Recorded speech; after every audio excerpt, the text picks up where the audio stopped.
بسم اللہ الرحمن الرحیم وبہ نستعین وہو خیر معین۔ آج کی گفتگو یہ ہے کہ مردار سے کوئی چیز کھینچ کے نکالی جائے، بال وغیرہ، صوف وغیرہ، تو کیا وہ بال پاک ہوں گے؟ جس کو کپڑے بنانے میں استعمال کیا جائے اور اس کو ڈول بنانے میں استعمال کیا جائے۔ فرماتے ہیں کہ پہلی بات تو یہ ہے کہ ہم نے میتہ کی نجاست کو ثابت کر دیا وہاں پر کہ جہاں پر خون جہندہ رکھتا ہو، اور اسی طرح میتہ کے اجزاء فہم عرفی کے لحاظ سے میتہ ہی کہلاتا ہے، اس لیے اس میں بھی نجاست کو ثابت کر دیا ہم نے، میتہ اور اس کے اجزاء جو خون جہندہ رکھتا ہے۔ اس لیے اس کے بعد کے مرحلے میں اب ہم آپ کے سامنے گفتگو کو پیش کر رہے ہیں، اور وہ بات کا مرحلہ یہ ہے کہ جب اجزاء میتہ نجس ہے تو اجزاء میں تو بال و ناخن و دانت و ہڈی و سینگ یہ سب شامل ہے، اجزاء میں تو یہ بھی شامل ہے نا۔ لیکن چونکہ نصوص معتبرہ اس مقام پر وارد ہوئی ہے، ان تمام چیزوں کا استثناء کر رہی ہے جس میں جان نہیں ہوتی، بال، ناخن، ہڈی، دانت، سینگ، اس میں جان نہیں ہے۔ اس جان نہ ہونے کی علامت اس کو کاٹیں گے تو کوئی تکلیف نہیں ہوتی ہے، ناخن کاٹتا ہے آدمی تو کوئی تکلیف نہیں ہے، بال کاٹتا ہے وہاں نائی کے وہاں پر تو کوئی تکلیف نہیں ہوا کرتی، مگر یہ کہ کوئی خاص ایک بات ہو ایک الگ بات ہے۔ جیسے وہ ایک کارٹون آیا تھا کہ جنرل ضیاء صاحب جو ایک نائی کے وہاں پر گئے، جانے کے بعد کہا کہ جب بال کٹوانے بیٹھے تو جنرل ضیاء صاحب سے کہا کہ نائی نے کہ آپ الیکشن کب کروا رہے ہیں؟ تو وہ بال کاٹتا جا رہے، ضیاء صاحب نے پوچھا کہ بھائی بار بار یہ سوال کیوں کر رہے ہو؟ ہاں آپ بار بار جو الیکشن کا سوال کیوں کر رہے ہو؟ کہا جیسے ہی میں بال کاٹتا ہوں اور الیکشن کا نام لیں تو آپ کے بال کھڑے ہو جاتے، کاٹنے میں آسانی ہو جاتی ہے۔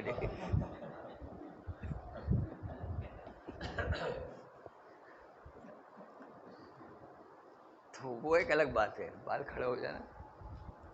لیکن ہاں ہوتا ہوگا بالکل۔ آپ کے بال بھی دیکھیں، کوئی خوف کے عالم میں آپ کے بال کھڑے ہو جائیں گے ایک دم خوف سے۔ ہاں گنجا نہیں، وہ گنجے نہیں تھے نا ضیاء الحق صاحب۔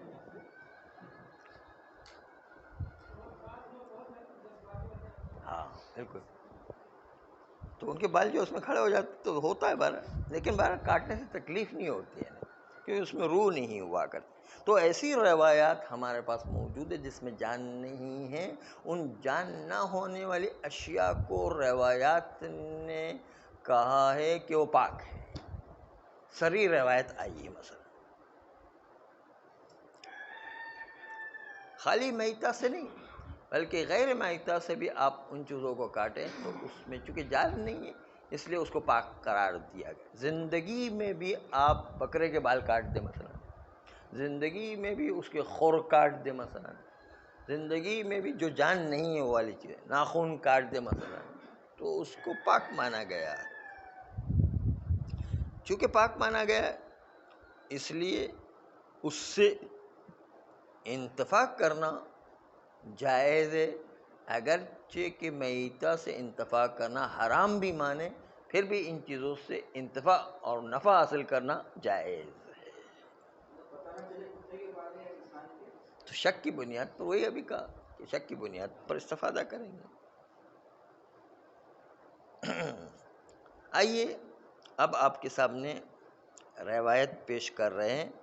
جس سے آپ کو اندازہ کرنا ہے کہ غیر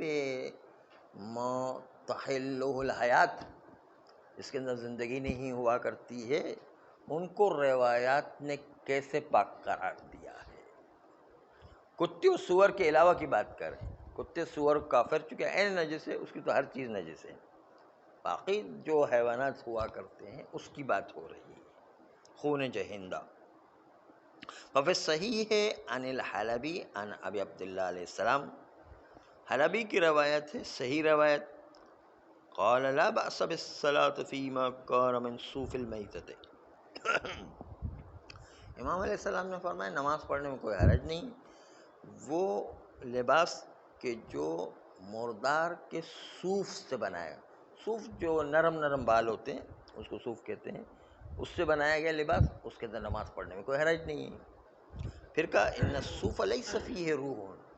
خود امام نے تصریح کی کہ اس کے اندر روح نہیں ہوا کرتی ہے، اس لیے اس کے مردار ہو جانے کے باوجود چونکہ روح نہیں ہے اس لیے اس کو پاک مانا گیا، اس لیے اس کے اندر نماز پڑھنے میں کوئی حرج نہیں ہے، خود امام نے علت بیان کی۔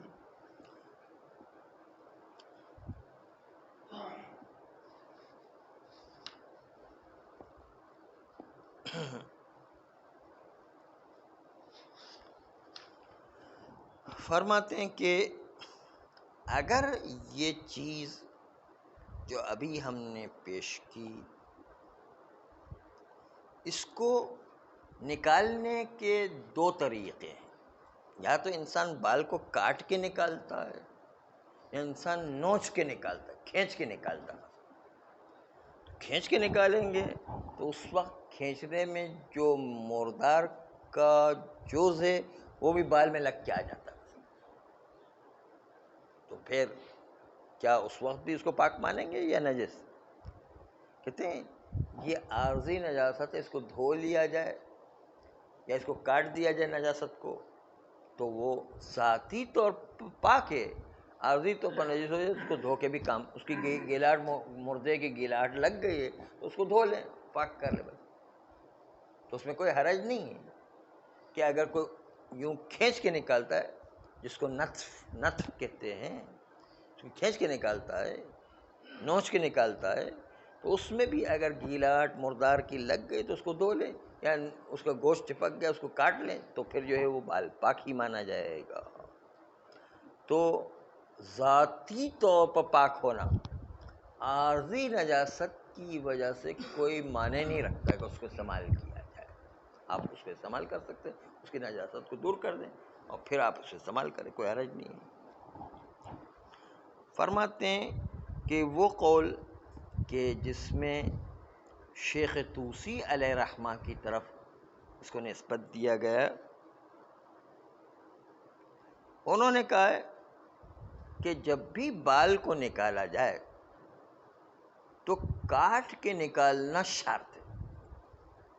نوچ کے نکالنے سے اس کی نجاست آ جاتی ہے، اس لیے جو ہے کاٹ کے نکالنا ضروری ہے، یہ شیخ طوسی کی طرف نسبت دیا گیا ہے۔ انہوں نے کہا اعتبار الانفصال بالجز، جز یعنی کاٹ کے نکالنا، کاٹ کے جدا کرنا معتبر ہے، فی الصوف والشعر والوبر والریش ونحوها، ان تمام چیزوں کے اندر کاٹ کے نکالنا ضروری ہے۔ وَأَنَّهَا إِذَا انفصلت بالنتف يحكم بنجاستها، لیکن اگر کوئی کھینچ کے نکالتا ہے، یوں نوچ کے نکالتا ہے اور اس کے ساتھ نجاست لگی ہوئی آ گئی تو اس کا مطلب جو ہے وہ نجاست کا حکم اس پر آئے گا۔ وَإِنَّهَا إِذَا انفصلت، اگر یہ چیزیں یعنی بال و صوف و وبر و ریش اس کو جدا کر دیے بالنتف، کھینچ کے نکالا جائے، یحکم بنجاستها، تو ان چیزوں کے نجاست کا حکم لگایا جائے گا۔ یہ بات آج شیخ طوسی علیہ رحمہ نے پیش کی ہے۔ اب اس سلسلے میں دو وجہ ہو سکتی ہے کہ شیخ طوسی علیہ رحمہ نے یہ حکم لگایا۔ نمبر ایک کہ شعر و صوف و امثال ذالک، چونکہ اس کے اندر کھینچ کے نکالنے میں اس مردار کا جز اس کے ساتھ آ جایا کرتا ہے، اس لیے انہوں نے نجاست سے استثناء نہیں مانا بال کو. شاید ایک وجہ یہ ہو سکتی ہے. دوسری وجہ یہ کہ روایت فتح ابن یزید جرجانی امام رضا علیہ السلام سے، کہ جس میں جو ہے پوچھا گیا امام علیہ السلام سے، تو امام علیہ السلام نے کہا کہ جب بھی کلما کان من السخال الصوف ان جز، اگر کسی بھی بکری سے صوف اور بال کو نکالا جائے، اگر اس کو کاٹ کے نکالا گیا، والشعر والوبر والانفقۃ والقرن، یہ تمام چیزیں جو ہے وہ کاٹ کے نکالی گئی ہے، ولا يتعدى الى غیرها، اور کاٹنے کے علاوہ باقی اور چیزوں کی طرف تعدی نہیں دے سکتے، تو یہ روایت بھی حکم میں صوف کے پاک ہونے میں شرط لگا رہی ہے کہ کاٹ کے نکالا گیا تب جو ہے پاک مانا جائے گا. اور ان دونوں وجہوں میں، ایک تو یہ کہ نجاست لگ کے آ جایا کرتی ہے، دوسری روایت والی وجہ، ان دونوں وجہوں میں اشکالات موجود ہیں، جس اشکالات کی وجہ سے ان دونوں وجہوں پر شیخ طوسی کے اس قول میں کہ کاٹ کے نکالنا ہے، کھینچ کے نہیں نکالنا ہے، دو وجہ جو پیش کی گئی، اس کے اندر دونوں جہت سے اشکال وارد ہے کہ انشاءاللہ آئندہ صلی